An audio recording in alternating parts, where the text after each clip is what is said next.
Hello, everyone. Thank you for everyone who has joined. I see a couple of people already coming in. We are going to start slow today. I'm going to wait for a few more people to trickle in, and we are then going to get started. First of all, everyone, welcome. And I'd like to say, whoever is here, feel free to say hi on the chat. Tell me where you're from, where you're connecting to, how you found out about this channel. I always like to know who is actually participating. So feel free to write that into the chat. Before we get started, I'm going to say a couple of things about why I am doing this live stream right now and kind of what I hope to accomplish in this, and you can let me know what you want to get out of this. For the last 2 years, since the war started, I have been uploading regular summaries about the Israel-Hamas War, trying to give everyone the best perspective I can give about what is actually happening on the ground. Those of you who follow my videos, you know that what I try to do is I look at the different news broadcasts coming in basically from everywhere, coming in from Israel, the Palestinian territories, looking at regional news developments, international news developments, and then I try to make sense through cross-listing what is actually happening on the ground. One of the things I found in teaching my courses on the conflict and on Israel and on the war in general is that no one really knows. No one really knows how to make sense of the various different things that are happening. And so that's my job, as far as I see, is to try to help you, everyone, make sense of what is happening. Now, here we are. We are at the second anniversary of the October 7th attack. The Israel-Hamas war is still ongoing. Possibly there's some negotiations happening now. A lot of people are thinking maybe things are going to spiral down. What I plan to do in this live show, which again is going to last about an hour, but can last as long as people have questions, what I'm going to do is try to give a bit of a summary of what is happening in the negotiations right now. How do we know about the last 2 years in terms of what has happened as far as the hostages, as far as what's going on in the Gaza Strip, civilians killed, militants killed? What is the condition of Hamas, humanitarian situation? But really, ultimately, what I am trying to do here is field questions. I've built a bit of an intro based on questions I've received, but really I am here to answer your questions. Things that I have touched on, but you want me to talk about even more. Things that I've not touched on, and you want me to start talking about. So please feel free to write in questions into the chat. What I do recommend is if you have a question, write question : so that I know it's a question, not just a random comment, but that is entirely up to you. And again, feel free to tell me your thoughts, what you think, and what you'd like me to develop more as we go on. So I'm going to start from giving, and I see there's already someone asking about updates on the negotiations. I'm going to start from giving a brief update on what is happening right now. Right now, the sides, Israel and Hamas, are sitting in Sharm el-Sheikh, and they are discussing the Trump 20-point plan. Now, I say that Israel and Hamas are sitting together in Sharm el-Sheikh, but the truth is they are not sitting together. The two sides refuse to sit together. They are sitting in different rooms in the same hotel, and the negotiators are going from one room to the other in order to pass messages from one another. That said, the sides are negotiating Trump's 20-point plan. I've done already several videos trying to analyze the 20-point plan and looking at if it is going to bring about a truce, number one, the return of hostages, number two, and the way Trump is talking about it, a broader peace in the Middle East between Israel and the Palestinians, number three. I've looked at the various different clauses of the 20-point plan, and you can feel free to check out previous videos if you want really a deep dive into those 20 clauses. What I'm going to say about the plan itself, before I talk about where the negotiations are, what I'm going to say about the plan itself is the framework of the plan is unto itself a pretty comprehensive framework when it comes to ending the war between Israel and Hamas and Gaza. It talks about all of the different aspects that need to be talked about. It talks about the hostage return and the release of Palestinian prisoners in exchange. It talks about the spiraling down of a truce and a phased withdrawal of the Israeli military from the Gaza Strip. It talks about the future governance of Gaza. It talks about the disarming of groups in the Gaza Strip. It talks about the rebuilding of Gaza and security arrangements. It does talk about all those things. The problem is it just talks about them. It mentions them vaguely and does not go into specifics. Unto itself, that doesn't make the plan bad, but it does not go into specifics. What that means is this plan unto itself, even if both Israel and Hamas right now were to both sign on and say, yes, I agree to fully implement this plan, it cannot be implemented today. All of those various different things need to be worked out. The plan says how many Palestinian prisoners are going to be released from Israeli jails. It doesn't say who they are. And it does not say who gets to decide. Hamas wants certain prisoners. Israel wants to release other, or doesn't want to release other prisoners, but is willing to release certain prisoners, but not others. The plan doesn't say who gets to decide that. It talks about a phased withdrawal of the Israeli military once areas are de-radicalized. Who gets to decide what is de-radicalized? Does Hamas get to decide that? The Palestinian Islamic Jihad? Israel? The United States? Who gets to decide? The plan is not clear. So with that, a lot of people are criticizing this plan, saying it's not realistic. That's not true. It's not true that the plan is not realistic. It could be implemented.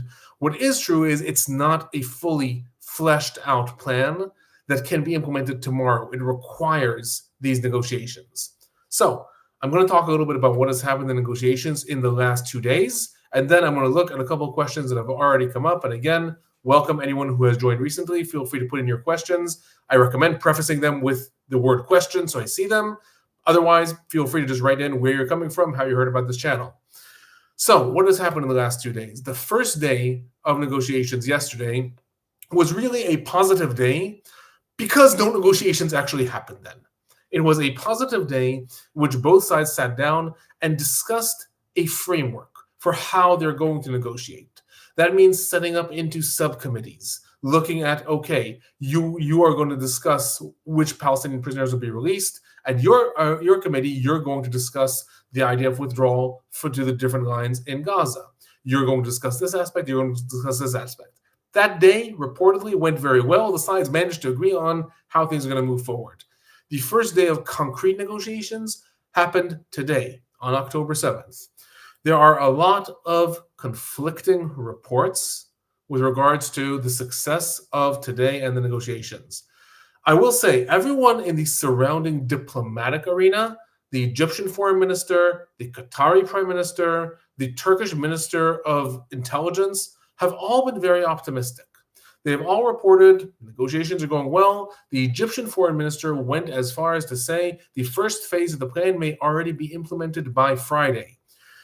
With that, in addition to that, other signs of optimism are that the high levels of negotiators have been called in. That is, from the United States, Steve Witkoff and Jared Kushner have been flown in. Israel has sent Minister Ron Dermer. Hamas has sent Khalil al-Hayya. Turkey is sending its Minister of Intelligence. The Qatari Prime Minister Mohammed Athani is traveling to Egypt. All this means that things are happening. The high levels of negotiators are coming in. Things are happening on the one hand. On the other hand, this is now looking more from an analytical perspective. You cannot actually disconnect the fact that all the negotiating countries are being optimistic and they're talking it's all going to happen by Friday from the fact that on Friday, the committee of the Nobel Peace Prize is convening in order to announce the winner. We all know U.S. President Trump desperately wants to win the Nobel Peace Prize. He has spoken about this time and again since his first term, and it is not a coincidence that the different diplomats that are dependent on Trump for bettering the position of their country, Turkey, Egypt, Qatar, are all screaming it's going wonderfully, and it's all going to be worked out by Friday. So the optimists are saying, yes, it's going well, and possibly we'll even see results by Friday. Meanwhile, Israel and Hamas themselves are being less optimistic. What we have heard from both sides, Israel and Hamas, over the last 2 days is that on the one hand, one fact is the questions about Palestinian prisoners. Hamas has said that they demand the release of the top brass of Palestinian prisoners, Marwan Barghouti, Ahmed Sadat, Hassan Salameh, and several others, that Israel has openly vetoed, said they're not going to release them. We don't know how that's going to be worked out. Another facet, Hamas is demanding a change in Trump's 20-point plan, and rather than releasing all hostages and then having an IDF withdrawal, Hamas has said it will only release the hostages such that the last hostage is released on the same day the Israeli military completes its withdrawal from Gaza. These things are going to be negotiated. Like I said, they have to be negotiated. It could not be implemented right now. But we are getting really two different versions. We are getting, on the one hand, the diplomats are saying it's all going wonderfully and going to be done by Friday. On the other hand, Israel and Hamas are themselves saying we're not sure how this can be worked out because each one of us has our red lines that we're not going to allow the other side to get away with. So that's where we are in terms of negotiations. I'm now going to take a pause and look at some of the questions, and then I'm going to review some of the things I wanted to summarize of these last 2 years. So I'm looking at some of the questions. Nice people joining from Los Angeles. Updates on negotiations. What happens if Israel decides to annex the West Bank against President Trump's wishes? Is one of the questions. Thank you for asking that, Warrior. I am going to talk about the West Bank a little bit later. If I do not answer your question, ask it again. Ask it again. I promise you, talking about the West Bank and its future is going to be something that I'm going to address pretty soon. And someone says, you probably won't answer this, but where do you stand on the conflict? I assume you're Jewish, but I don't want to assume that impacts your judgment. Thank you. I am, in fact, not going to answer that, but thank you for assuming that I'm not going to answer that. Yes, I am Jewish. Yes, I was born in Israel. I try desperately hard to not give my views on the conflict because I am an academic that's analyzing the conflict, and I try to have my views not interfere with my position. So I appreciate the question. And I know that this is very frustrating. All of my students, year after year, apparently some of them have raffles and bets trying to decide what my political positions are. But until now, I've heard lots of people thinking that I'm pro this side, pro that side, extreme left, extreme right on lots of different issues. I take that as a compliment. So forgive me, Tilly, but yes, I am not going to answer that. Other questions. How is the Gaza City operation different from Rafah in terms of finishing off battles? Very good question with regards to the ongoing fighting. I'll address that in a moment when we talk about what is happening currently with regards to fighting. But right now, just to put things in context, there is, in fact, a lot of questions about Gaza City, this area over here that the Israeli military is engaged in, and the fact that Israel is saying once Hamas is purged from there, then the job will be done. And the question being asked by Easy very, very accurately, why is that different than when they said that taking over Rafah and then it'll be done? Very, very good. Other questions that I'm seeing here. Sorry, I read kind of slow. I know it's counterintuitive to my role as an academic. If Israel returns to war, how likely are hostilities with Egypt or Turkey? So I'll answer that very briefly. Then I'm going to get a little bit to my broader summary and then address some of these questions. And again, if I missed a question, feel free to ask it again. I was asked that in an earlier live stream that I did today on a different news site when I was said, how close are we to regional war? It depends how we look at it. I'm now addressing the question of how likely is conflict with Egypt or Turkey if there is a return to fighting. It depends how we look at it. This already has spiraled into a regional war.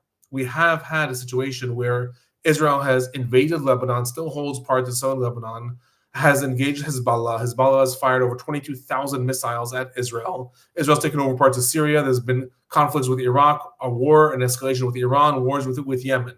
To large extents, this already has spiraled into a regional war. At the same time, we have not seen major clashes between militaries, with the exception of Israel and Iran. We have not seen a clash between the Israeli military and the Lebanese military, Israeli military and Syrian military. Yemen does not really have a military to speak of. And despite a lot of very harsh rhetoric, Turkey, Egypt, Jordan, their militaries have not engaged. That, I would say, is likely to remain the situation. Even if we have the famous all hell breaking loose in Gaza, which both U.S. President Trump and Israeli Prime Minister Netanyahu have promised time and again, even if that were to happen, it is very unlikely that we will see an engagement from the different regional Arab countries. And I say that because right now, they have to deal not only with Israel and their internal politics, they have to deal with U.S. President Trump. Trump, there's a lot of people who really like him, a lot of people really dislike him. Whether you really like him or really dislike him, there is something that is a fact, which is, number one, he is very unpredictable. And number two, he is very emotional. If he gets angry at something, he can lash out and decide that now this country's now kicked out of NATO, and he'll do whatever he can to do that if it's Turkey. If he gets angry at something, he can decide now we're imposing 300% tariffs on that country because they offended me. As a result, countries are going to be a lot more cautious with regards to engagements with Israel and how these things develop. That's in terms of the regional aspects. Before I look at a couple more questions, I'm going to talk a little bit about a summary of where things are with regards to a couple of the different facets that have come up in the war. And the first one that I'm going to talk about relates to October 7th and the hostage situation. And again, the reason I'm doing this recording now is because it is 2 years since the October 7th attack of 2023. I'm not going to develop everything that happened on October 7th. I presume most viewers are familiar with the horrors of that attack that happened on that day. Very broadly speaking, it is considered the largest terror attack in history in almost all parameters, except for the amount of casualties, and that it is beaten only by 9/11. But in terms of the amount of attackers that took place, the amount of time that was spent in preparing it, the amount of hostages that were taken, the range of hostages that were taken, the types of weaponry that was used, the amount of time that it took to actually subdue the attack, all of these facets make it the largest terror attack in history. Again, the exception of casualties, beaten only by 9/11. With regards to how many people were killed on that day and what happened, a grand total of 1,163 people were killed in Israel on that day, of which 366 were Israeli military and security personnel, and the rest were civilians. And over 3,000 people were injured, and 251 people were kidnapped back to the Gaza Strip. With regards to the hostages and where we are over the last 2 years, and again, this is just a very broad summary, giving an update on where we stand on the hostage situation, how we ended up with the amount of hostages that are still held in the Gaza Strip. A grand total of, as I said, 251 hostages were taken, of which already 44 were killed. 44 were killed on October 7th, and their bodies were kidnapped back to the Gaza Strip. In addition to that, 39 of those hostages were killed while in captivity. Within those, 6 were killed directly by the Israeli military. 3 had managed to escape, but they were gunned down by the Israeli military who thought they were Palestinians.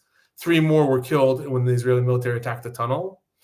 And at least 12 to 13 more were executed by Hamas, by their captors, when they thought that Israel was carrying out a rescue operation. The rest have been killed, and there's conflicting reports as to how or why they were killed in captivity. Some died of medical complications, but at this point, what we know are those figures that I said about how many were killed by the Israeli military and how many were killed, executed by Hamas, and the rest, at this point, I cannot give a definitive answer as to how or why they were killed. With regards to who has been brought back, a grand total of 133 hostages were released in 2 hostage deals that happened at the end of 2023 and the beginning of 2025.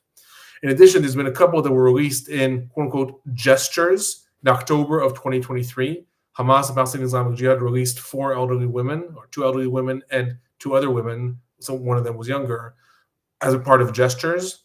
And Idan Alexander, who was an Israeli soldier but also U.S. citizen, was also released as a gesture to U.S. President Trump.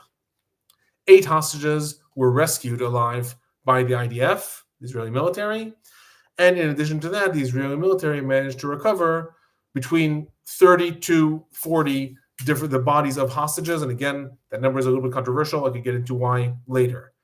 This leaves us with currently 48 hostages remaining in the Gaza Strip. Of them, 20 are considered alive by Israel, and the rest are considered dead and their bodies are held by Hamas.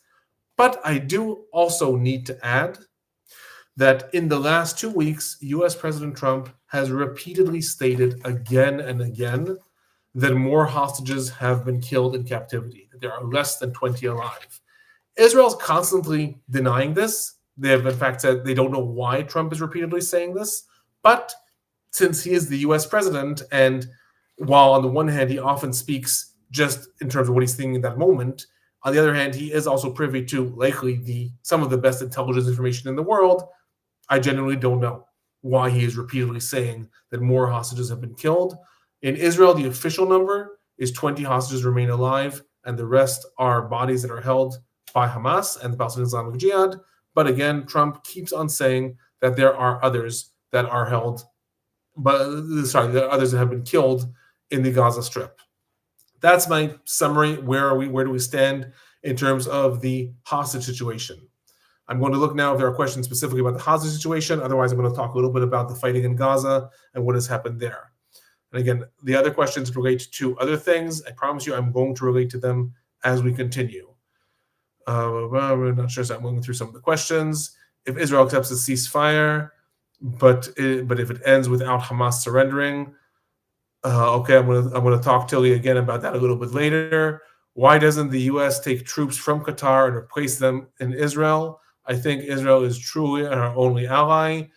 I can refer you to President Trump, warrior, to give your advice. I cannot say why the United States doesn't do that, but I will say that Qatar is one of the United States' strongest allies in the Middle East right now. In terms of military speaking, Qatar has a better defense alliance with the United States than Israel has. Other things, sorry, I'm looking through the different questions. Okay. I'm going to continue to talk a little bit about what has happened in the Gaza Strip in the last 2 years. And again, then I'll return to look at questions. And if there are questions about the fighting in Gaza, I remember where there was one question about Gaza City. I will get to that. If I miss any questions, feel free to add them in as I go along. October 7th attack happened. It took, give or take, 4 to 5 days until Israel managed to purge the entire area surrounding the Gaza Strip. All of this area here that Hamas had invaded. It took Israel about 5 days until it regained control of that territory. The retaliation into Gaza, however, started pretty much immediately. Within the first 12 to 24 hours, Israel started a massive bombing campaign in the Gaza Strip and began amassing troops. Israel did not actually invade the Gaza Strip for another 2 weeks until October 21st.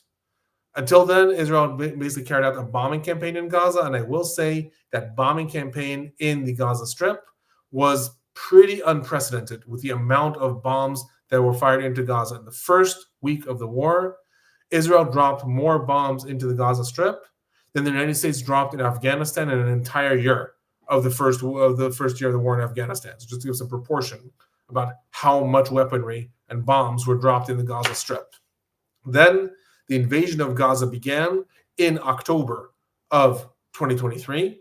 And at the beginning, Israel invaded the northern parts of the Gaza Strip and took over this entire area by December of 2023. Then the war went southward. The war continued into Han Yunis, and Israel took it over between April and June of 2023. And then, as was asked before, there was a big question, is Israel going to invade Rafah or not? Is Israel going to invade this southern part of the Gaza Strip?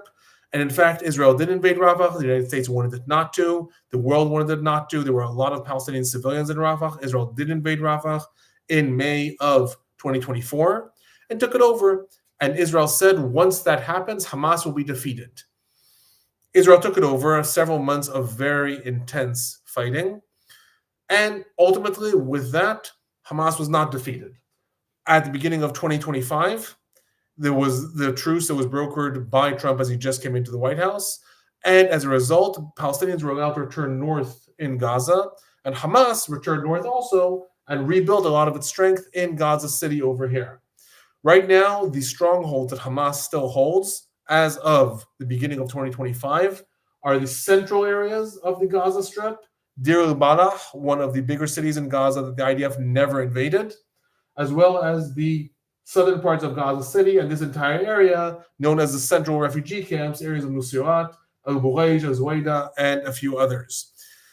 Since then, there's been a lot of talk of what is going to happen, because on the one hand, Israel's continuously saying that it is attacking Hamas militants and has killed a lot of militant operatives in Gaza.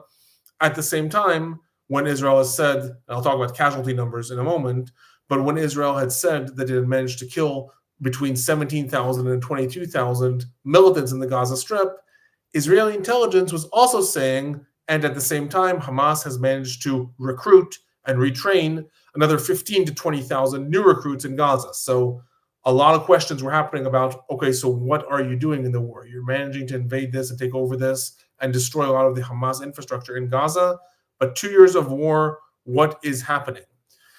As a result of a lot of this critique, Israel developed a new military strategy that was presented in March and April of 2025. And that was to start, instead of these raids that Israel was carrying out, taking over Gaza City, then withdrawing, taking over Khan Yunis, then withdrawing, and each time Hamas actually would rebuild, Israel was going to retake areas and hold them in order to purge the area of Hamas and not let it rebuild. Since then, Israel has built these new corridors in the Gaza Strip. It has built the Morag corridor over here and has taken over the areas of Rafah, and the Magen Oz corridor over here, all in order to keep Hamas out of these areas. And now just retook the Netzarim corridor, severing this area in northern Gaza, and that's where most of the fighting is happening now. So to answer the question that I think Warrior asked before with regards to how is Gaza City different than Rafah? Rafah was supposed to be the end of Hamas. Why is now Gaza City going to be the end of Hamas? That's the answer that Israel's giving. It's saying until now it took over areas, then withdrew, but in fact now it's going to stick to those areas and purge them. Is that true? Is that not true? I cannot predict the future. That anyone can judge. But that theoretically is what Israel is saying is the difference with regards to the ongoing fighting. With that, casualties, one of the big questions in the war. And again, I'm happy to field questions about how this is evaluated and what this means. Casualties in the war. There have been scores of casualties in the Gaza Strip. The vast majority of the Gaza Strip has been reduced to rubble. There have been, like I said, countless airstrikes in the Gaza Strips and bombings. According to the Palestinian Health Ministry, which I'm happy to talk about because it's very controversial to some people, but according to the Palestinian Health Ministry in the Gaza Strip, as of this morning, the total death count of Palestinians in the Gaza Strip is 67,173 people. I'm not getting into the breakdown of how many of them are men, women, and children because that is not actually reported by the Palestinian Health Ministry. That is reported by the Palestinian Communications Ministry. It is far less reliable. It's come under a lot of international critique, and I'll say rightly so. So the breakdown of how many of these are men, women, and children, I cannot give an accurate report. But the total sum, 67,173 people have been reported killed, and 169,780 people have been reported injured. With that, it's also important to note there are, give or take, 7,000 to 10,000 more people that are reported missing in Gaza. Very likely the majority of them are buried under the rubble of the bombings, and the majority of them are in fact dead. So the number is likely higher. Some say between 7,000 and 10,000, some say even more. Of those, how many are civilians and how many are militants is one of the questions that is constantly being floated. We do not know accurate numbers at this point. I know The Guardian put out an article that a lot of people had referenced. I can talk about that too if anyone has questions about that. But we do not know at this point. Both sides, Israel and the Palestinian Health Ministry, report different data.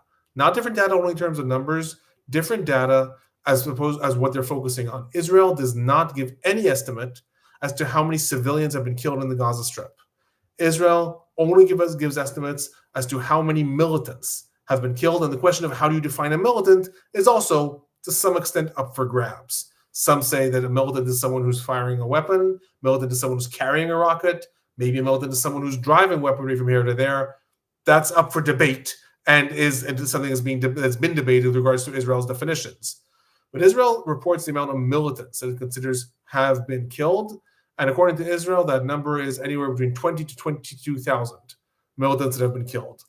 The Palestinian Health Ministry, in turn, does not actually report how many militants or civilians have been killed. They report how many people have been killed, how many bodies have been brought through Palestinian hospitals and have been killed. So from the Palestinian report side, we have no account of how many militants, but an account of the total number. From the Israeli side, we have no account of how many civilians or the total number, just of militants. Some people say, if both sides are to be believed, then possibly between 20 to 22,000 militants have been killed out of a total of 67,000. That is possible, but that is not what both sides are reporting. So that is in terms of the casualty situation in the Gaza Strip. I'm now going to go back and take a look at a few questions that have come in. I see people joining from Ireland, and a lot of debates going on about people's grandparents in World War II. Glad to offer a forum for people to actually speak. Sorry, there's a lot of talk about people's grandparents in World War II. Okay, do I think the major problem blocking the resolution of the Israel-Palestine conflict is the lack of political will, or is it cultural, religious problem, basically leadership or culture? Ultimately, the problem with the Israeli-Palestinian conflict, very, very briefly, is that all the problems are intertwined. This is a conflict that involves nationalism, ethnicity, religion, race, history, territory. All of these things combine different factions and groups within Israel and different factions and groups within the Palestinians emphasize different things. Hamas emphasizes it more as a religious problem. Fatah and the Palestinian Liberation Organization say it's a nationalist problem. Similarly, in Israel, the original Zionist movement talked about a national aspiration of Jews to have a homeland in what was then Palestine and then became partition in Israel. Similarly, there are religious factions in Israel that say, no, this is a religious mission to bring the Jews back to the Holy Land. These end up being conflated. What we are seeing now, both in Israel and on the Palestinian side, is that those that are advocating this is more of a religious perception of the conflict have found themselves in greater positions of power. This is influencing the conflict greatly. What's going to happen is Hamas deposed from power. Is there going to be a governmental change in Israel? Maybe things will change back. In the 90s, the leadership on both sides was much more nationalistic. It viewed the problem as a national problem, and thus the conflict was attempted to be resolved through national reconciliation and a possible partition of the land. Religious actors do not see that as a plausible answer, and therefore we're seeing different rhetoric with regards to the conflict. Other questions. Does this deal address generally refugee status camps per the United Nations? No. I'll say very easy. Thank you for the question. Very easy answer. No. This new deal does not talk about refugees. It does not talk about what is the definition of refugees or refugee camps. That's all still part of the broader Israeli-Palestinian conflict, which again, happy to talk about. Questions I see, people asking other questions about Spain. I'm wondering if Spain fears the wrath of the new immigrant population, anti-Islamic, but maybe other things too. The professor knows. Thank you. There are a lot of reasons why different countries in the world have taken part in or weighed in to the situation in the Gaza Strip. Sometimes it depends how cynical you are. Some people say, well, they're just doing this to placate the populations in their country that are protesting, and they couldn't care less about the people of Gaza. Other people say, no, countries actually take their obligations to trying to resolve conflict in the world seriously, and the situation in Gaza certainly is a conflict that needs resolution, so they take that seriously. So it really depends how you look at it. Some countries like Spain, Ireland, and other countries in the world, different countries in Latin America, also Colombia, etc., have weighed in much more. South Africa, certainly, much more against Israel and its actions. And again, I will say, and this is something that I've said very often throughout the war, if you want to understand why countries are doing what they do, always look to internal politics. Yes, it is very, very likely that these countries are responding to internal pressures that are coming up within their countries as to why they want to intervene and what's happening in Gaza. The example I constantly give about how everyone weighs into Gaza, but maybe they don't need to, is the ongoing right now campaign in New York. The big questions of the mayor of New York. One of the candidates says that he is going to order the police to arrest Netanyahu if he shows up in New York, and what are his views on the war in Gaza. Another has different views on the war in Gaza. I'm often asked about this. What I tell people is, I don't care what the mayor of New York thinks about Gaza. The mayor of New York should be worrying about New York.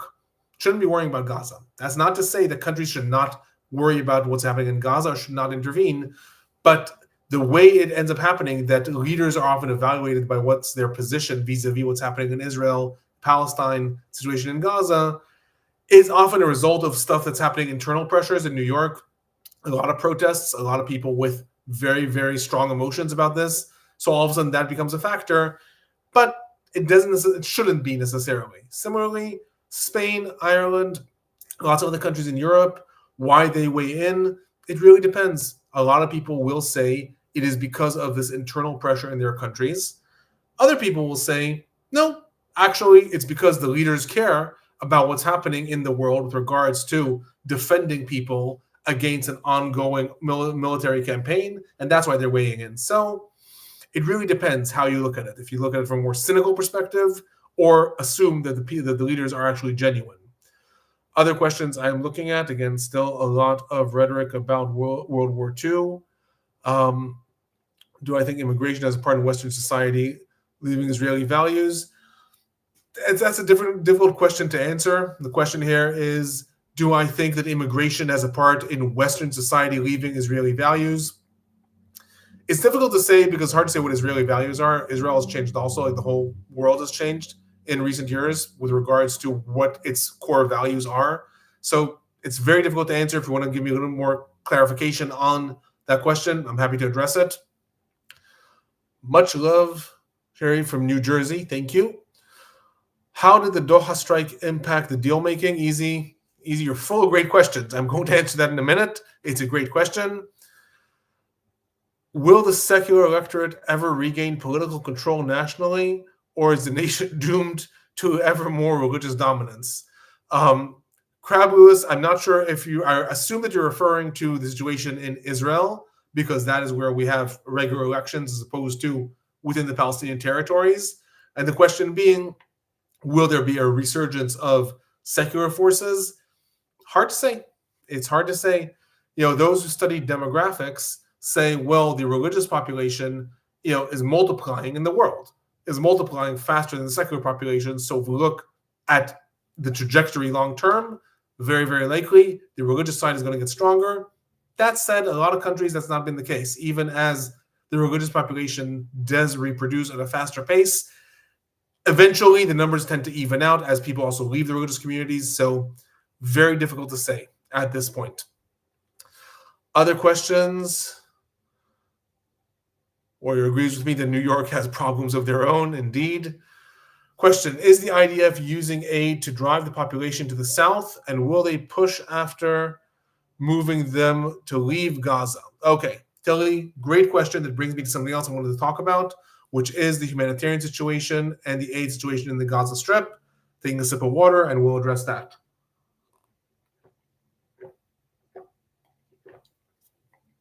So, the question I was just asked, is the Israeli military using aid to drive the Palestinian population southward? So with that, I'm going to take a moment and talk about humanitarian aid in the Gaza Strip, because that's been one of the major facets of this war. And there's a couple of things that I want to mention with regards to that before I get to that specific question. The Gaza Strip, historically, is one of the most densely populated and impoverished areas in the world, but specifically in the Middle East. When it comes to the Gaza Strip, a couple of facts that are important to remember. The entire Gaza Strip is give or take 141 square miles. That is about a third of the size of New York, a quarter of the size of Los Angeles. In addition to that, it is home to 2.2 to 2.3 million Palestinians. That is one of the densest places in the world. Prior to the outbreak of the war, situation 2 years ago in a day, October 6, 2023, it was give or take 48% unemployment in the Gaza Strip. The area is governed by Hamas, which is a terror organization that does not run a government well, and besieged by Israel and Egypt. And before the outbreak of the war, 500 aid trucks entered into the Gaza Strip each day. The United Nations was very busy distributing aid in the Gaza Strip, but that tells you something about the level of aid that was required before the war broke out, when things were okay as far as the Gaza Strip was. Then the war breaks out, this massive bombing campaign begins, mass relocation, internal displacement of the population, people moving to refugee camps. And initially, Israel said no more aid is coming into the Gaza Strip whatsoever. That lasted about 2 weeks before Israel came under monumental pressure to allow aid in. It then started to allow a trickle of aid in for about 2 months, 20 trucks per day. Then with the first hostage deal, the aid vastly increased. Then the situation vastly deteriorated in northern Gaza. as a result of the ongoing fighting and the inability to get aid to the north. That was the first time in February of 2024 we started to hear about famine in the Gaza Strip. That was in northern Gaza. And then the situation fluctuated. In April and May of 2024, Israel came under so much pressure that it started 8 paradropping missions with the planes coming over. It started to open up the port of Ashdod and a seaport coming into Gaza over here in order to deliver aid and all kinds of things like that.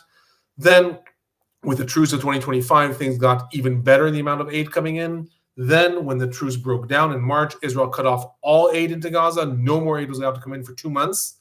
That means no food, no water, no medical supplies, no shelters.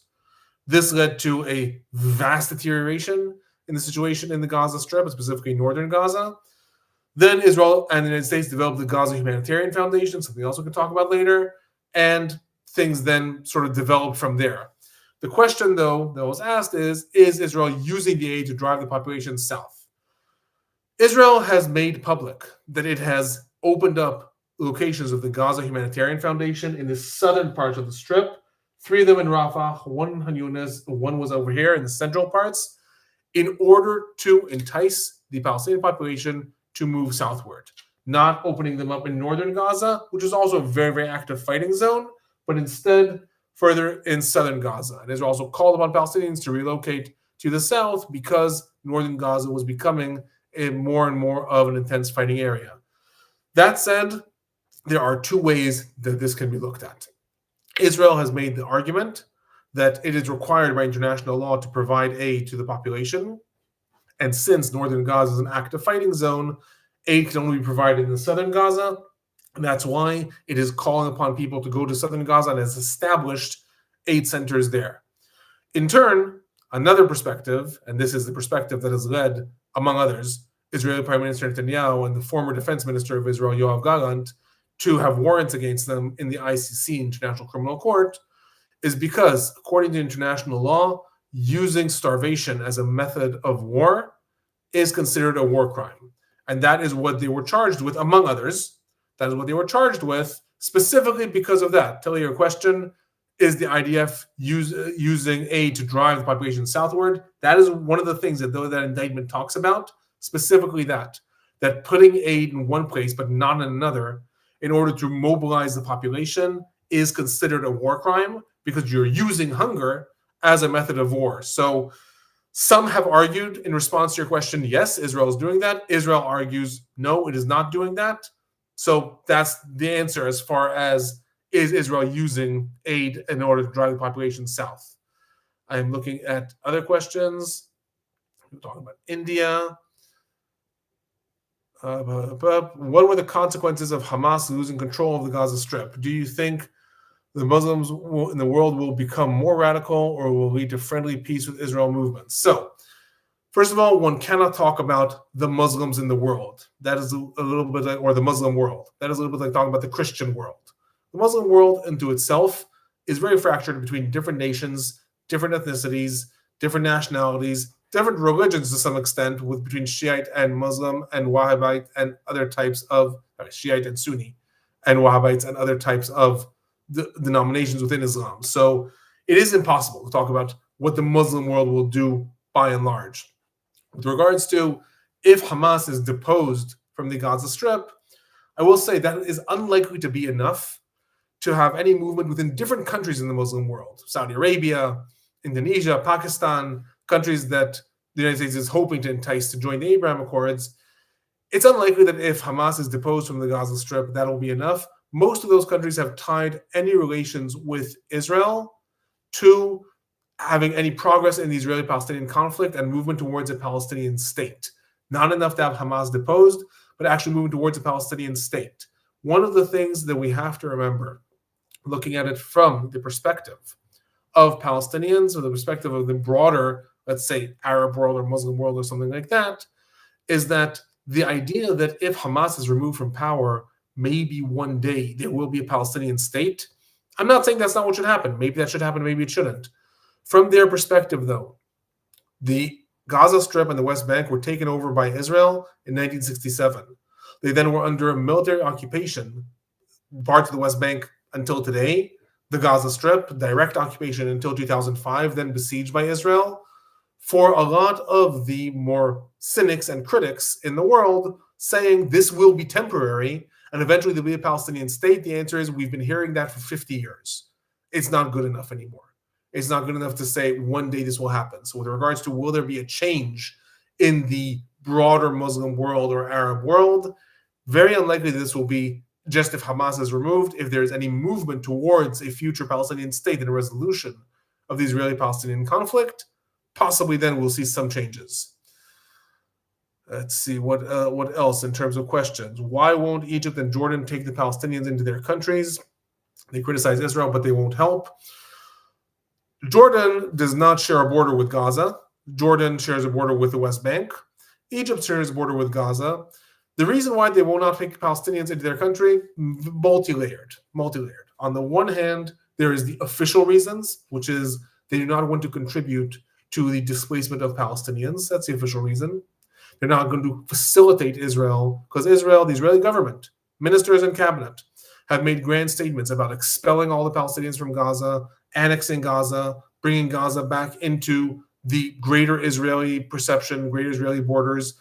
And Egypt has said, we're not going to participate in helping the expulsion of Palestinians. More practically, there are two reasons. One, the Palestinian issue in the region of the Middle East is a very, very explosive issue. Countries and leaders are often measured based on how much they have helped the Palestinian cause or hindered. And it would be very dangerous for the leaders of Egypt, for example, to do something that may end up resulting in harming the Palestinian cause. It will be very dangerous for them internally. More broadly, though, one of the factors that we tend to forget is, in reality, no country is very happy to take in millions of refugees. This is a fact. Countries are often very, very critical of other countries not taking in refugees, but the fact is that most countries do not want the burden of refugees in their territory. Refugees bring with them scores of political problems and scores of questions with regards to how the country is supposed to manage this economically. Do you give refugees citizenship or do you not? Do you end up giving them housing or do you not? Do you allow people to work or do you not? That's not to say that countries should not be more accommodating to refugees. That's a politically explosive question too. But the fact is, from a political perspective, to say that a country should just take in several million refugees from a war-torn zone is not something that countries like to do in general. And that's one of the reasons that Egypt has not been keen to do that specifically. Do I think Israel will end up annexing Gaza? I know they're talking about a buffer zone. I think that there's a lot of desire within some of the Israeli government to annex Gaza. Do I actually think that's going to happen? At this point, no. At this point, it does not seem likely. But things can change very fast. Again, at this point, it looks like President Trump has more thrown his weight in trying to resolve this without Israel expanding into annexing the West Bank or the Gaza Strip.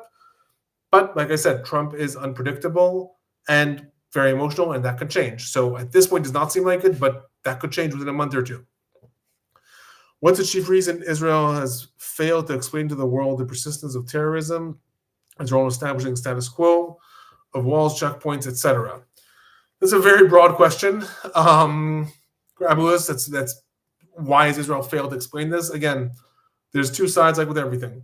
There's two sides to why is this.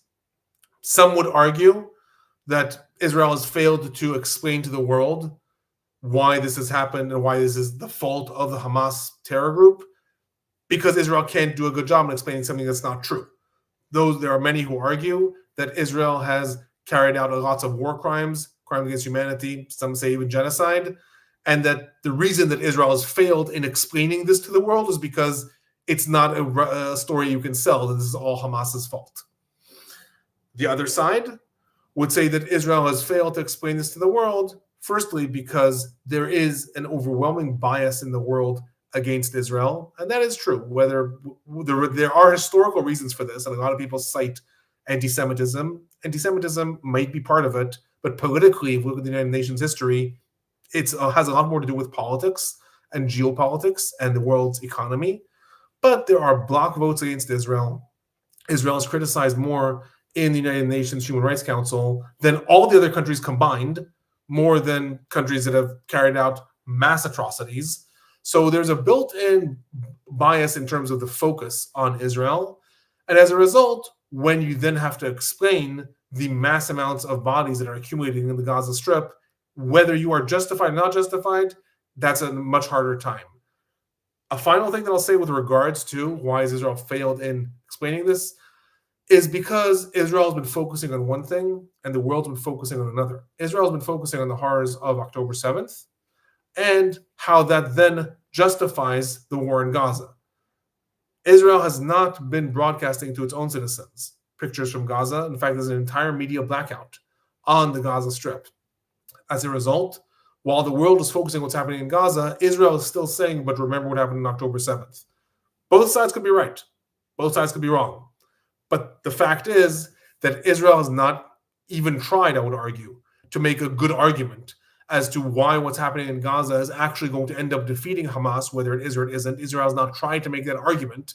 Instead, it has said, but October 7th, and look at the horrors of Hamas on October 7th, and that was a compelling argument for the world for about 6 months. But then the world started to say, okay, but what are you doing in Gaza? What does that have to do with it? October 7th was horrendous. What does it have to do with it? So I think Israel has failed. There's a lot of bias against Israel and a lot of international focus, but also because it has simply not even tried. It has instead focused on the wrong thing as far as the world is concerned and lost the media battle in that. Other questions that are coming in. Sorry, my chat just jumped. Okay, forgive me, my chat jumped down, so if I missed some of your questions, please feel free to write them in again. Why is Israel able to find the dead hostages? The living ones, I can understand. They're closely guarded, but surely they can definitely find the dead ones. Hamas knows that there are hostages. The bodies of hostages are also valuable. They've been hidden. In order to find them, you have to unearth entire grave sites, look in tunnels. The bodies of hostages that are held are equally guarded as much as the live hostages. Denver, in response to your question, that is the answer. The bodies are guarded just as much. Is the Prof in Israel? No, the Prof is a professor of political science at Tufts University in Boston. Question: Why has the world go after Israel and not very long wars that hundreds of thousands of people have been killed? Linda Hill asks again about the focus and almost like fixation that the world has on Israel. There are lots of different answers as to why the world focuses on Israel. And again, most of these, while a lot of people cite anti-Semitism, most of these historically have more to do with geopolitics. They have to do with international balances of power, the Soviet Union versus the United States, and the quote-unquote third world that all banded together to criticize imperialism, and Israel was presented by the Palestinians as the imperial force of the United States in the Middle East. And as a result, there have been block votes against Israel in the United Nations starting already in the 1960s. There are dozens of countries that vote against Israel automatically. That seems to not matter to most people because, okay, but what does it matter? There's a vote in the United Nations, but it does matter. Because when for 3 generations, you have the world rhetoric and fixation and report after report of the UN Human Rights Council and all these things that are criticizing one country more than anyone else, that ends up filtering down towards what is happening in the population. That does not mean that the criticism is wrong. Again, I'm not saying and Israel is unfairly criticized and should not be criticized, and other countries are much worse. There are other countries that do horrendous things. Maybe Israel's done horrendous things. But the historic political reason why there's a fixation on Israel and not on the horrors that happened in other countries in Africa or in Ukraine or in Syria or in Iraq or in Kashmir or in other places has a lot to do with the geopolitical alignments that happened. And again, fair or unfair, it's a fact. Historically, that is what contributed to this fixation. And at this point, it is something that is built into the system. Jerusalem has more reporters per capita than any other city in the world. If you take that in for a second, that means that Jerusalem has more reporters than New York. more reporters than Tokyo. The world cares about what's happening in Israel, and whether it's fair or unfair, it is simply a fact. And therefore, when things spiral up within Israel, it is going to garner the world's attention. And the fact is that it is very likely that Israel has carried out a lot of war crimes in Gaza. Does that mean that every other country does not carry out war crimes when they're at war? Most countries do carry out war crimes when they're at war. But when the world, through a variety of historic reasons, is much more exposed to one place, that one place is going to be at the attention. That doesn't mean that it should not be criticized if it carries out war crimes. Very likely it should. But that is the historic reasons for why things developed the way they did. Hope that answers the question. Looking a little further at some other questions. Lawrence is asking if I recently moved to the area. I moved to Boston a year ago. Thank you for the interest. Question, is it reasonable to de-radicalize Palestinian society, or is that a lost cause? There's been a lot of questions about de-radicalization processes of Gaza, because that is one of the things that have been built into the Trump plan. There's all this talk about de-radicalization. I will say that there are a lot of countries that have gone through de-radicalization processes. Typically, that involves two things. One, it involves a conflict being over. You cannot realistically have a de-radicalization process when bombs are going off. You cannot realistically have a de-radicalization process when people's homes are still being destroyed. You're not going to succeed. So typically, de-radicalization rehabilitation processes happen, but only after wars end. Point number one. Point number two, if we think for a minute about October 7th, anyone here who has any connection to Israel, more affiliated to Israel, and thinks about the horrors of October 7th and how that's carried forward. October 7th was horrendous. 1,163 people were killed. In the Gaza Strip, upwards of 67,000 people were killed. The traumas that Israel or anyone affiliated with Israel has with October 7th has been relived tenfold, whether right or wrong. I'm saying factually, it's being relived tenfold with what's happening in the Gaza Strip. That's not to assign blame, not to say that Israel is as bad as Hamas or vice versa. Not getting into that. I'm saying factually what the population has been through. So it is very likely going to take at least a decade of getting over this trauma before actual de-radicalization can happen. That said, de-radicalization does not mean, if you don't, or if you're still waiting for de-radicalization processes, that doesn't mean that you have to have active fighting and terror groups then. Both things can happen simultaneously. You can have a disarming and they're being demilitarized, but also have de-radicalization, but that will be a much longer process. And the last thing I'll say about that takes money. De-radicalization processes, like happened in Germany or Japan, those are the more successful ones, like they attempted to have in areas like Iraq and Afghanistan, take mass amounts of investment and consistent investment. It's not enough for countries to just say that they're going to do it, but then a year later elections happen and that changes. You need consistency over time, and that is likely going to be the hardest thing to achieve with any what's called DDR, demilitarization, de-radicalization, and rehabilitation processes in the Gaza Strip. Other things I am looking at, and again, forgive me if I'm skipping some questions. There's a lot of different comments here. De-radicalization is feasible in current geopolitics. Why does the Gulf states recognize Israel as opposed to the other Arab states? Is it due to their oil wealth and desire financial ability to hyper-modernize? Fran asks the question, what is the uniqueness, so to speak, of the Gulf states, the United Arab Emirates and Bahrain, I presume, that they recognized Israel as opposed to a lot of the other Arab countries? And I'll say that that has to do with oil and wealth, but more than that, it has what to do with their geopolitical positioning in the world. Most of the Gulf states, the United Arab Emirates, Bahrain, and Qatar, even though Qatar does not recognize Israel, but de facto it does. Most of those countries are, number one, very small. Number two, have very, very weak militaries. And number three, are in between some of the hottest areas in the world when it comes to militaries. They're in between Saudi Arabia, the major exporter of oil, and the United States. Iran on the other side of the Persian or Arab Gulf, depends who you ask. Iran on the other side, a staunch rival of Saudi Arabia and an enemy of the United States. And at the same time, they are also allied with the United States themselves, but have Kuwait and Iraq right next to them. They rely very, very heavily on external backing and support for their protection. They cannot defend themselves if there is an invasion from Iran, if there is an attack from Iran, if there would be an attack from Israel, or if there would be an attack from Saudi Arabia. And so they rely very much on regional alliances and on the United States. And that is one of the reasons that in 2020, they saw a logic in throwing their weight in with Israel. They have no beef with Israel personally. They have no borders with Israel. Yes, it's a Palestinian issue, but they were willing to overlook it.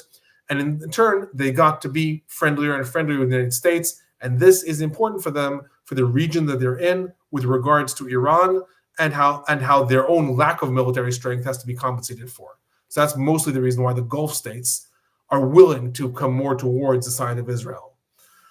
Let us see other questions here. Is Tufts fun? How old is Tufts? Tufts is a very old university. My students are very fun. I'll say that. Don't know if any of them are watching. My students at Tufts are very fun. Bob, I'm against war. I'm with you, Bob. Question. Why does Ukraine always vote against Israel at the United Nations, but then request arms? First of all, I don't know that Ukraine always votes against Israel. I have not looked at the history of their voting. I will say that the alliances in the region are very complex. Ukraine wanted Israel to be on its side, so to speak, when Russia invaded. Israel pretty much refused because it was dependent on Russian influence in Syria, did not want to get into bad blood with Russia.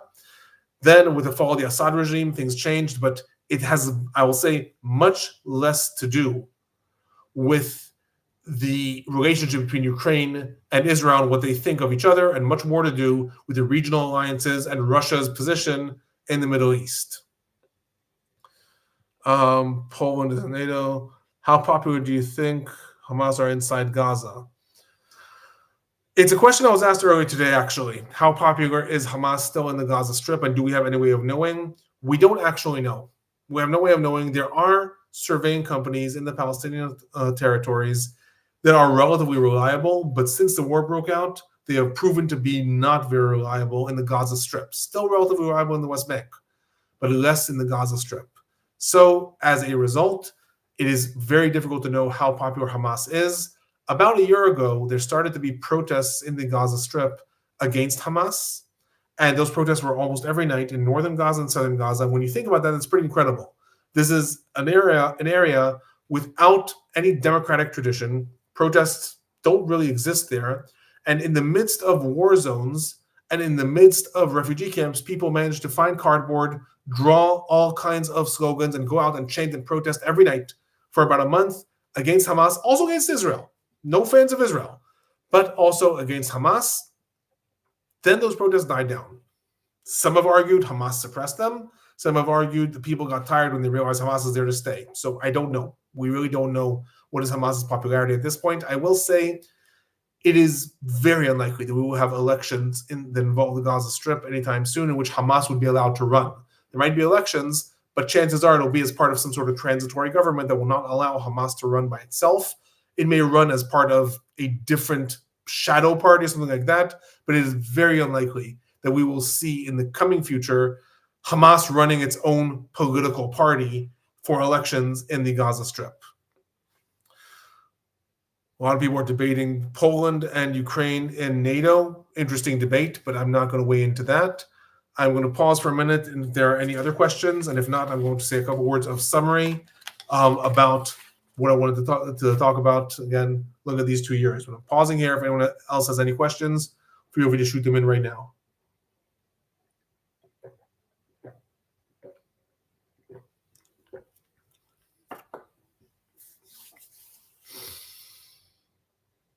Hammer 12 asks, what are the chances of Hamas staying in power after the end of the war? I see politicians like Rubio, U.S. Secretary of State, saying the next steps are going to be hard. Will Israel be pressured to let them stay in power? Excellent question. Impossible to know at this point. When the initial deals were framed and negotiated for a possible end to the war in May, in July and of 2024 and January of 2025. They were all talking about the same deal. They all had 3 phases. The third phase was a rebuilding of the Gaza Strip and removing the siege. Never discussed who is going to govern the Gaza Strip. At the same time, now this plan does talk about the future governance of Gaza and says Hamas will not be part of that government. Hamas has openly said that they are willing to give up governing powers in the Gaza Strip, and I will say, in an asterisk, they're very smart to do so. Gaza is destroyed. According to most analyses, over 70% of the buildings in Gaza have become unlivable. 50% of them completely destroyed. 20% of them need to be condemned and reduced to rubble. These are 2 million people now with nowhere to be. Water lines are all destroyed. Electrical lines are all destroyed. Governing the Gaza Strip is going to be a nightmare. Hamas, one of the smartest things that it could do would be to say, thank you, we'd like to give up power at this point. Give it to someone else. And that's one of the reasons that Hamas has said they're willing to give up power. They don't want to disarm. They would like to still be part of the factions in the Gaza Strip, but not be in power, which, again, I think from their perspective is quite a smart move. Now, will they be allowed to stay in some positions of strength? That is up for grabs in terms of how we understand positions of power. Very likely, Hamas will try to still have positions of influence in the Gaza Strip and any transitory government that happens. But what really matters is how much this plan is actually followed. Very often what will happen is people will agree on the framework of a plan. This is what's going to happen in order to achieve peace. Once it starts, the guns go silent, the world's attention shifts elsewhere, and all of a sudden the actual follow-through is not going to happen. That's what happened with the Oslo process. The peace accords between Israel and the Palestine Liberation Organization, 1993, 94, 95. Everyone was on board, and both sides started to implement, and then ultimately there was no follow-through from both sides with regards to actually implementing what they were supposed to do. The world's attention shifted elsewhere, and 5 years later, the deal came crashing down. So will Hamas stay in power? Again, they're willing and I think would be happy to not stay in power.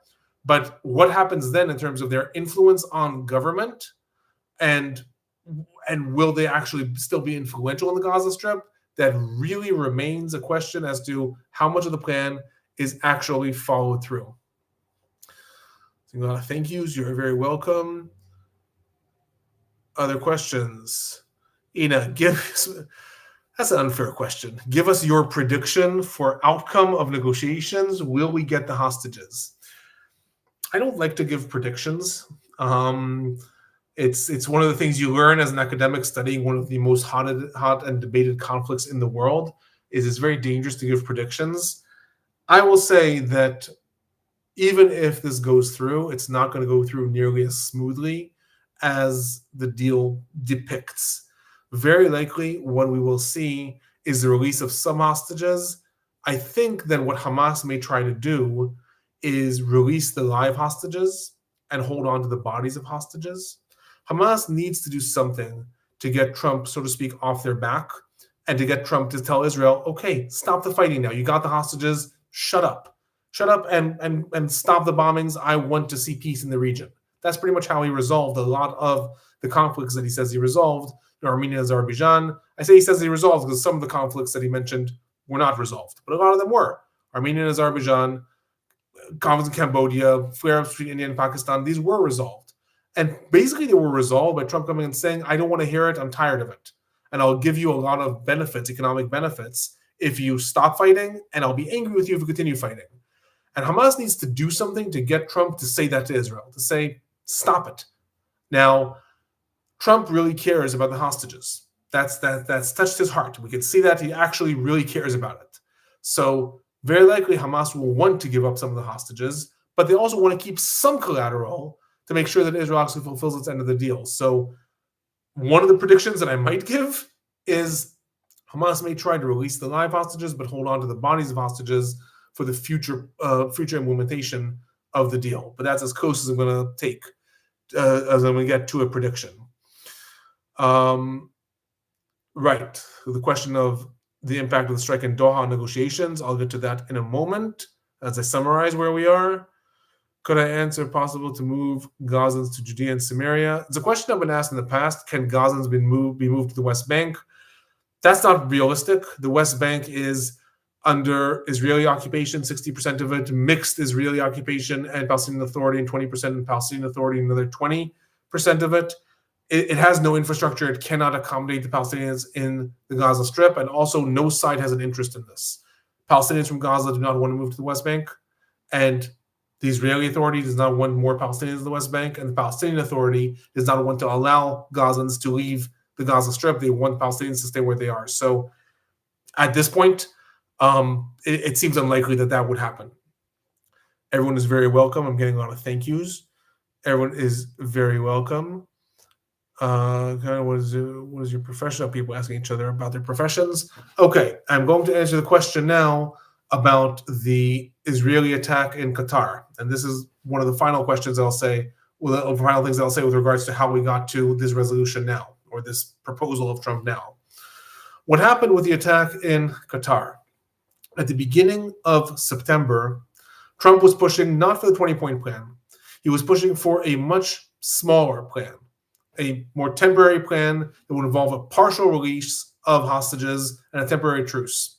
He was really pushing both sides to agree to it, and Qatar pressured Hamas, the Hamas leadership residing in Doha, to come together and to negotiate this possible plan.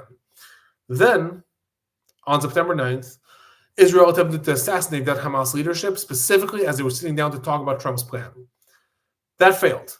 The assassination attempt failed, and it was a colossal failure because it angered Trump greatly.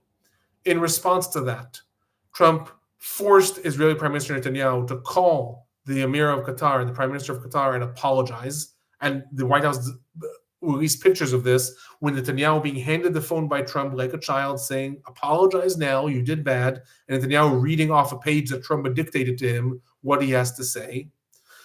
Israel then had to pledge that it would never carry an attack in Qatar again. So now Hamas leadership residing in Qatar basically have immunity. The United States has given Qatar a pledge under presidential order that says any attack on Qatar by anyone in the future will be seen as an attack on the United States, and the United States will retaliate. That means that Qatar right now has a stronger defense alliance with the United States than Israel does as a result of that attack. And also, seemingly, Trump got angry. There's all kinds of rumors about what Trump said after that happened. Language I'm not going to use when I'm going live. What he said about Netanyahu. But since then, there's a lot of rumors that Trump said he realizes now that Israel is not going to end the war unless he forces them to. And that's why he turned towards this 20-point plan and is throwing his weight in basically compelling Israel in order to agree to it. And Trump on Truth Social, his own social media platform, even reposted an article from the New York Times a few days ago that basically said exactly that. It basically said it was a deep dive analysis of how we got to the 20-point plan. And the crux of the article was that Trump got angry after the Israeli attack in Qatar and decided to force Israel to do that. Trump reposted that himself. So in response to how did the attack in Qatar influence this, it backfired in Israel in every possible way. It did not succeed. The chief negotiators of Hamas now, Khalil Haya, Zahir Jabarain in Sharm el-Sheikh were the targets. They were not killed. And in turn, Qatar has vastly boosted its position with the United States and with the Middle East. I'm pausing here, giving a last 2 minutes. Anyone has any final questions? I upload summaries to my channel, usually once a week, and in the middle of the week, I upload smaller summaries. So feel free to subscribe. And if you have any questions, you can always ask me questions there also. I try to sometimes do focus summaries on specific questions that I get. What will happen to the families of militias or anti-Hamas when the war ends? Like Abu Shabab. Good question. There are militias in the Gaza Strip. It's not being discussed. What will happen to those militias? Will they be immune from retaliation from Hamas? That has not been discussed. Something else that has not been discussed, and this is something that I think Israel's not thinking about, but likely it should, is what will happen to the leadership, the military leadership, and the government leadership in Israel once the war ends with regards to immunity from prosecution. Again, the International Criminal Court is viewing what is happening in Gaza as war crimes and crimes against humanity. Israel is on trial in the International Court of Justice for the crimes of genocide. There is a lot of international prosecution. The United Nations Independent Report found Israel guilty of genocide. And one of the things that often happen when it comes to negotiations is the countries also demand immunity from future persecution and prosecution. And that's one of the things that Hamas has demanded. They want, as part of an agreement to end the war, an obligation that they will no longer be targeted by Israel. Israel has not asked for any international protection against prosecution of its soldiers or its officers or its government. And I think that they're making a mistake by not doing that, because chances are in the years to come, there's going to be more and more international litigation about this. Do I think Trump could be faking his outrage? Seems unlikely he didn't know about the Qatar strike by Israel on Hamas. It's a good question. Is Trump faking his outrage? Could he have really not known about the strike? According to most analyses that have been published, Israel informed the United States about the strike literally when the missiles were already in the air, so that it could not be stopped. I don't know if that's true or not. With regards to what's Trump's actual position, I'll say two things. One, it appears to be genuine at this point. But in the back of my mind, I'm also remembering that at the beginning of June, the United States was screaming that Israel should never attack Iran. And Israel was saying, we're going to attack Iran no matter what. And the United States was saying, we forbid you to attack Iran. And then June 12th, Israel launches its attacks on Iran.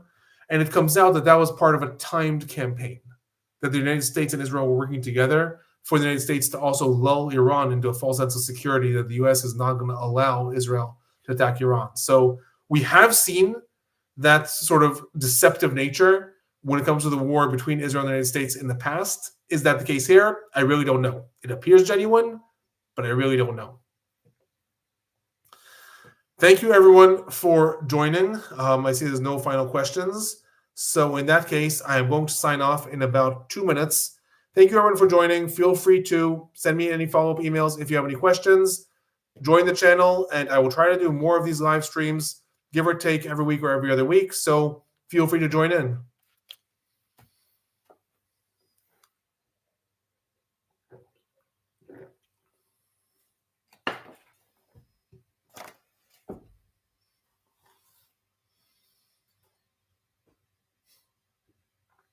Those of you who are still discussing Ukraine and Poland, I suggest maybe exchange emails, because I'm going to be closing this very soon, and I think that means the chat will be killed.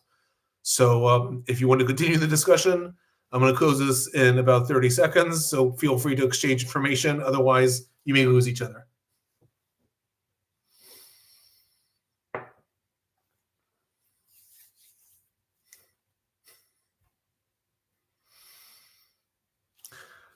And with that, that's a wrap for me. Have a good night, everyone.